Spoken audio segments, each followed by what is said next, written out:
Russian radio got seriously nervous after reports that Germany was ready to supply Ukraine with components for Taurus missiles, and Ukraine was planning to independently produce cruise missiles on its own territory, which would seriously change the balance of power and open up new opportunities for Kyiv to strike deep into Russia. The Germans made a cunning move. The British, apparently, suggested, "No, we will not manufacture missiles. No, they are only bringing so many components. And they will assemble this, so far, according to unofficial data. You also sometimes operate with unofficial data. While a plant is already being created where the Ukrainians will assemble, of course, with the help of the Germans, they will assemble Taurus missiles on Ukrainian territory. And now you can't say that these are German missiles.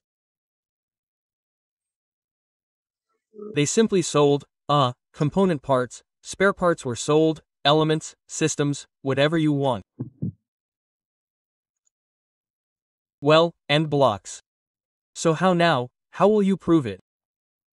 The Germans are even more cunning in their suggestion that they go and sell all these little things to some third country, and that country will sell them to Ukraine. And Berlin's hands are clean.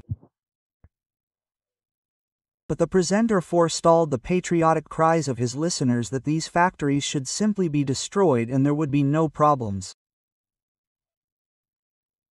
And he directly admitted that Russia either cannot do this or does not want to bring its victory closer. Oh, I can easily tell you what needs to be done. These factories need to be destroyed. Hop, and that's it. The baronets pressed the button, the missile flew, he started, yes, but why aren't they destroyed? After all, other missiles were already delivered in whole trains, in caravans, to Ukraine. And you tortured us. Baronets, don't climb on a snag, don't order it. Tell me, why aren't we destroying them? I answered honestly and directly, either we can't, or there is no order. The second seems funny to me. This doesn't happen. After so many years, even convinced Zetniks are no longer embarrassed to criticize the army and Russian intelligence, because they made so many mistakes that it is no longer clear what they were so proud of all these years.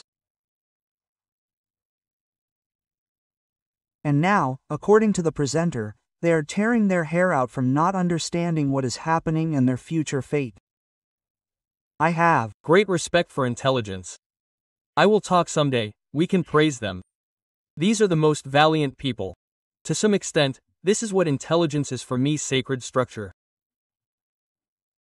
But the puncture is already a wagon and a small cart, yes, starting with the fact that the possible results of the beginning of a special military operation were calculated, and then further, and then we suddenly began to think, for the life of us, that we do not have intelligence structures on the territory of Ukraine. Yes. And here in Russia, like homeless dogs in the neck of these very intelligence officers, recruited specifically by the security service of Ukraine. It's true. Well, agree that Ukraine tried very hard here, and now we are tearing our hair out. You are their honor. Hooray! Hooray! Hooray! This special operation is not directed against the civilian population.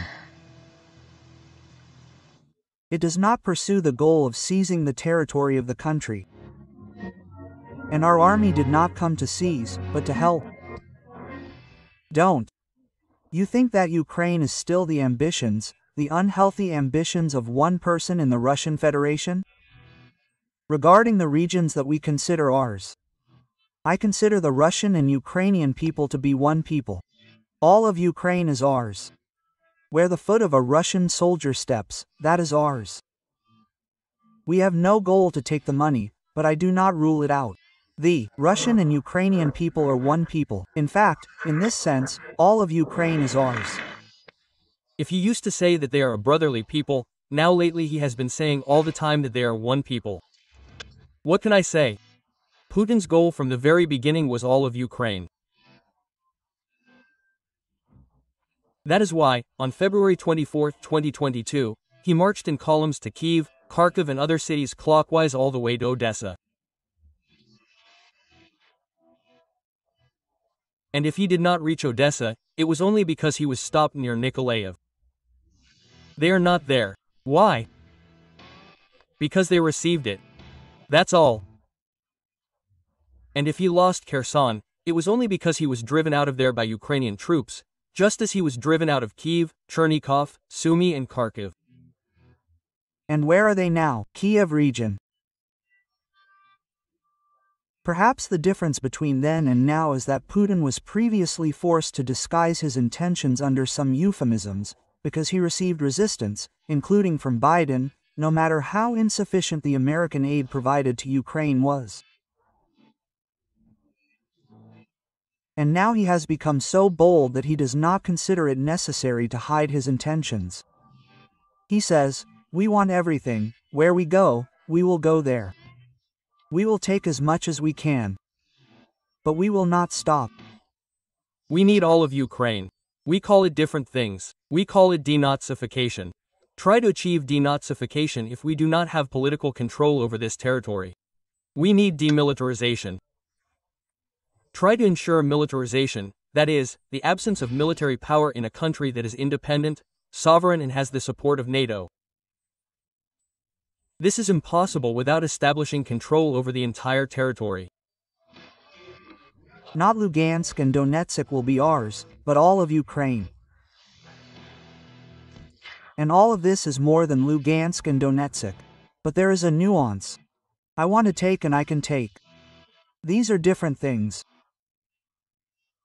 And the difference between these two things exists only thanks to the Ukrainian defense forces, which are holding back the Russian occupation army on the borders where the fighting is now taking place. Therefore, all these years, the number one task for the entire free world has been to support the armed forces of Ukraine. After all, Putin's "I want" is not limited to Kiev, Kharkiv, Sumy or Lvov. It extends to Vilnius, Riga, Tallinn, Warsaw and others. European cities. Atlantic. That is, in theory, until the Russian soldier sets up a garrison and cooks porridge to feed the liberated residents of Berlin, Paris and Lisbon, these bastards will not calm down. This year we are advancing 5 times faster than last year. We are great, we have accelerated, but at this rate, if we are to liberate the entire Donetsk region, it will take 3 years or more. Just in the Donetsk region, I am 30 kilometers a day. It's just pure mathematics. The advance of the Russian occupation army in the Sumy region, if not stopped, then at least localized. Unikovka is now turning into Novy Vovchansk for the Russian army. There is no threat of Sumy being captured, only shelling. The Ukrainian army is holding on, but desperately needs international support. For us, Ukraine is a source of danger, and the SVO began because of this, and Donbass fought for this. For 8 years, it resisted the spread of the threat from Kyiv, from Ukraine. And it should end precisely with the elimination of this threat. That is, we are not discussing issues of constitutional territories. They have already been enshrined. We will not discuss them in any format. No negotiations regarding the status of the LPR, DPR, Kherson, Zaporizhia, Crimea are simply not raised. Well, there is no point. We are not discussing. We can only discuss those things that are related to how life will be organized in the territory that is not yet under our control. In general, I have a lot of questions about the Odessa, Nikolaev, Dnipropetrovsk and Kharkiv People's Republics. Absolutely right, because there are a lot of questions. Vladimir Vladimirovich imagines himself a great geopolitician, a historical figure.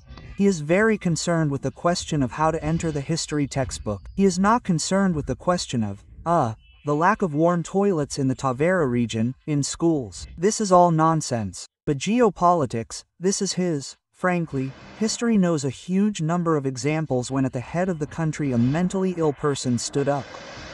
But this is it.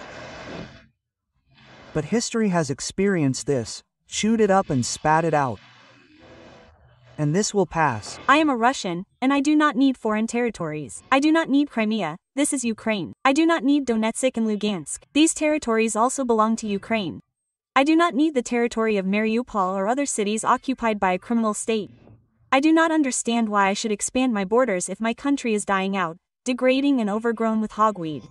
I have no doubt that the soldiers of my country should not be on the territory of Syria, Georgia, Ukraine or other states.